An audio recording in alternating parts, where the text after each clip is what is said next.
Hey guys, welcome back to part two of the 412 God's Prayer. The first one is, what motivated you and Travis to start the Helping Healing Humor podcast? So a couple of things kind of were the beginnings of that. We really started it before COVID hit. We were doing just kind of a radio kind of version, sort of like you guys do, just the podcast. We didn't do any video form with it. We were just getting together every so often and talking. And what our why was Travis had just gotten through leukemia, and had kind of survived this scare with leukemia. And he was just thinking, man, it would be good to tell my story and try to encourage other people with it. And then from that, it went to, well, maybe other people have stories that we can share. So we sort of started it with that intention. So we shared his story on one. I had a girlfriend that was killed in a car accident when I was in college, and so we did one on that, and then we did another, interviewing with Karen Mann, with Lonnie Jones, just with different people that we thought, man, they've got some stories that they can share, and it's just kind of grown. It started off as the Batify podcast, and then as we Oh yeah. got, yeah, when we got into COVID, we realized, man, there's a lot of people now paying attention to podcasts. A lot of people paying attention to videos on Facebook and things because everybody's cooped up. So we kind of upped our game. That's when we were talking earlier about ordering some equipment and things like that. We said, well, look, if we're going to do it, we're gonna go all in. So we started, doing a video form of it and started doing some other stuff. But the main intention was just try to get the the thought out there, one, of the church understanding mental health a little bit more, because I work as a counselor. That was part of it. The other part was kind of a theme that we've always stuck with, is how has God showed up and showed out in your life. Oh yeah. And so, we love to hear people's stories about how God has done that. So we hope that our listeners like to hear that as well. All right. We have another question for you, Ben. If you're finished with that one, how has the power of prayer shaped your response to the trials that you face or that you faced? You have. Yeah, I mean, a lot of different ways. Recognizing that he is there. I think that's the biggest thing, is knowing that he's present with you, Hmm. and that you can bring anything, and that even when you don't know, you guys were mentioning earlier something about, when you're upset and you don't even know what to pray. In Romans chapter 8, it tells us that, the Spirit sort of intercedes for us, that even when we don't know exactly what to pray, when there's those groanings too deep for words, it says he who searches the hearts knows what the mind of the Spirit is, because the Spirit intercedes for the saints according to the will of God. So Hmm. there's, that knowing that even when I can't put it into words, God gets it, is just huge for me. And I'll be honest with you guys, prayer has always been the thing that I've probably struggled with the most, as far as just doing it. I forget it. I forget, and that's a terrible thing, because we've been talking about the power of it, but I have a tendency to pray a lot just through the day, though. Like, Hmm. I don't really just stop and pray, but I'm kind of talking to God as I'm driving, or I'm talking to Him as I'm doing other things. But I wish I was a little bit more disciplined and I don't think you have to have three prayers a day, or anything particularly like that. But sometimes I wish I was a little more um, dedicated to very specific times. And, that's something I still work on, but Hmm. it's gotten me through a lot of tough, difficult things. It's always amazing to see how, when I'm struggling with something, I'm worried about something, I'm concerned about something, I, kind of take it to him, and then it's like all of a sudden the next day it's like, oh, well, that kind of worked itself out, and it almost seems, oh, well, coincidence that worked it out, but Yeah. it was most likely God behind the scenes doing that. Mm-hmm. So I think Um, that's kind of the answer to that one. I have something to kind of add on to that. Whenever you were saying that it was that you kind of talked to him as a conversation, like driving down the road. Well, recently I just started, or probably like a couple months ago, I've started talking to him like as a conversation. Um, Still like praying about it, more of a conversation, and it's really helped me out because it's like I feel like it helps me get everything I want to say out because whenever you're going to God in prayer, it's and you're trying to put it in like a prayer format, it's harder to think about Hmm. everything you want to say. But if you're talking to him like you're talking to one of your friends, it's like you can say everything you want to say, and you realize that, oh wow, I did get everything out. Like I'm not forgetting things and having to go back and pray again or whatever. But I just wanted to Yeah, add and you that. see a lot of Bible characters like we've read, David and Hannah and others who really get real specific with their prayers. But I mean, like specific prayer times. But then you see other times it just seems like people are sort of communing with God. They're kind of hanging out. you know, they're talking to him all along the way, sort of thing. And Mm-hmm. Yep. there's just some interesting dynamic there that he wants to be a part of our lives, and so that's a really comforting part of it. Yep. It's comforting. It's comforting.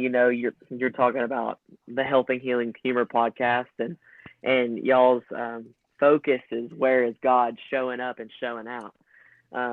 But just to know that He is showing up, and we can talk to Him. It's a really comforting thing because sometimes you don't know what to do. Just express your feelings, Hmm. and it's really He's there. He's there when we need Him. Um, Whenever we need Him, and so that's a really comforting thing.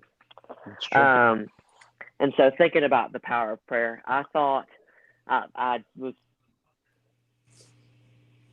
earlier about the podcast and trying to think of some questions to ask you, and he really gave me this thought provoking question that I just wanted to ask. So, scenario. Let's say that I'm praying for something and that you are praying for the exact opposite. So, as Roman 8 talks about, we know that God's will is going to be done and that the Spirit's going to intercede for us. So, why does it even matter if we pray? What's the point? So that's a really good question. I I don't think this is the exact things that Charles Hodge said. There's a really great book on prayer by Charles Hodge, and I think I've taken and sort of tweaked a little bit some of what he said because I went back later and looked and was like, oh, that's not exact. But anyway, Yep. when in the book he just talks about how God answers prayers. So just Mm-hmm. real briefly, you know. I have kind of whittled it down to these five things. Sometimes God says yes, like with Hannah. He answered her prayer. He did what she asked. Sometimes God says no. And if you think, well, man, it must stink to have the answer no, well, you're in good company because he told Paul no and he told Jesus no. So, you know, Right. it's not like he can't tell us no. So sometimes he says yes, sometimes he says no, that's not in my will. Sometimes he says, wait, it's not right now. So you've Mm-hmm. got, people who are praying, waiting for these changes, these things like Daniel and Jeremiah and others who prayed and their answers didn't come until later. And then you've got that God gives more abundantly than we can ask or think, as we've already read Mm-hmm. in Ephesians chapter 3. So, sometimes, and like an example of that, Solomon, he prays, he's given the option you can either ask for wisdom or you can ask for riches, and I'll give you either one. And so he asked for wisdom, and because he chose wisely, he says, well, you know Mm-hmm. what? I'm going to give you both. I'm going to give you all of it. I'm going to give you the wisdom and the riches. And so, God sometimes will give us more than we can even imagine, in our prayers. So to get to your answer, is sometimes it may be a yes for me and a no for you, but more importantly, the question behind that was, does it even matter? You know, like, does it matter if I'm praying? Mm-hmm. And my answer is, his last thing is that when we pray, God gives us God. He gives us a Mm. portion of himself. Our prayers are less about getting my way and more about me understanding and coming in attunement with his way. So I'm in my prayers, it's lining me up with him. So when Paul was praying and God said no to him in 2 Corinthians chapter 12, you might remember that when he comes to his conclusion at the end of it, he says, God told me, my grace is sufficient for you, for my power is made perfect in weakness. So then his conclusion is, therefore I'll boast all more gladly about my weaknesses, so that the power of Christ may dwell in me. For the sake of Christ, then, I'm content with weaknesses, insults, hardships, persecutions, and calamities. For when I'm weak, then I'm strong. So in the end, Paul's going, 3 times he told me no. Did it even matter that I prayed? Yes, because he gave me a part of himself to get through it during that time. So the answers are really not the important part. It's what we get from that communing with God, that kind of wrestling with God in prayer, and we're blessed by that connection with him. That's Alrighty. amazing. I love that answer so much. Thank you. Yeah, for I personally never thought about it that way, but that gives me a new perspective on things for sure. But one last question we ask all of our guests is this: what is one verse right now that gives you encouragement that we could meditate on for this week? Well, I was trying to think about this because we've, really talked about some really amazing passages about prayer and about, just that time that you spend with God. And I would, personally say any of the above that we have talked about are, great things to meditate on and to think about. One of the things that I guess I'm doing a class on right now that's not necessarily about prayer, but just one that I think is a great verse for God's people to meditate on and think about a lot is Titus 3:14. It's kind of become one of my go-to verses, and it's just, our people must learn to devote themselves to good works, so as to help cases of urgent need and not be unfruitful. I think another translation says, our people must learn to engage in good deeds and to meet pressing needs so that they will not be unfruitful. So to tie that into what we're talking about today, it might be, Lord, help us to see those urgent needs. And I've done that a lot. I've prayed that a lot. Lord, help me deal with it and to see it and to understand the needs and to use them. And to kind of pull back in, this might even be another verse for you to meditate on. And I'm not exactly sure, the exact book, chapter, verse on it, so I apologize. But when Solomon asked for that wisdom, one of the things that he asked, he says, God, I don't know how to lead this people. Like, I don't understand how to do this. This is a job I don't understand. And to me, that's there's been a lot of times in my life I've said, God, I don't know how to accomplish this task. Or, as a preacher, I don't know how to lead these people, or, what to say to these people, or in a funeral, or, at other times when I'm going to somebody's house to, deal with a death or whatever else. It's like, God, I don't know how to deal with this. Give me that wisdom. So, tying Titus 3:14 into God, help me see the needs, but also help me have the wisdom to deal with them.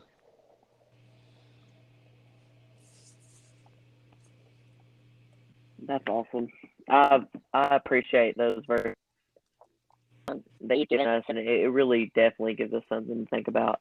I hope that each one right as we go throughout our week, and I pray that each one of us will be able to meditate on them and pray about them and use them in our daily walks this week. We'll get something from them for sure. I had go ahead. I had something to say. I just thought about this. So I was thinking about Titus 3:14. So I don't know what.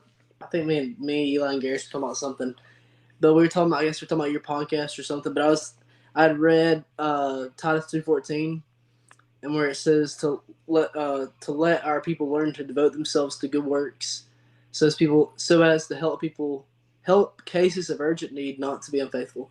And I think that's one thing that's kind of like links in with prayer. Because I mean, when you devote yourself to others, like prayer could help you to, as if you need that strength to devote. Like, because I remember what Ben was talking about. Like, he needs God when dealing with someone that has like had a loss in the family, or if he's got to do a funeral, or if he's just got to do something that's like he's never done before. If it's just like something that's hard to do. I mean, even with like us as like teenagers and early adults, or I guess I don't know what you call us, my generation, but I think it's just important to turn to prayer and just help others. That's one big thing in our life that can help you and help others. Thanks, guys, for listening to part 2 of the 412 Guide to Prayer. Like always, if you have any questions, we would love to answer them. You can send them in through Spotify, or text one of us, or join our Facebook group chat at the 412 Christian Podcast. But as always, thanks for listening to the 412 Christian Podcast.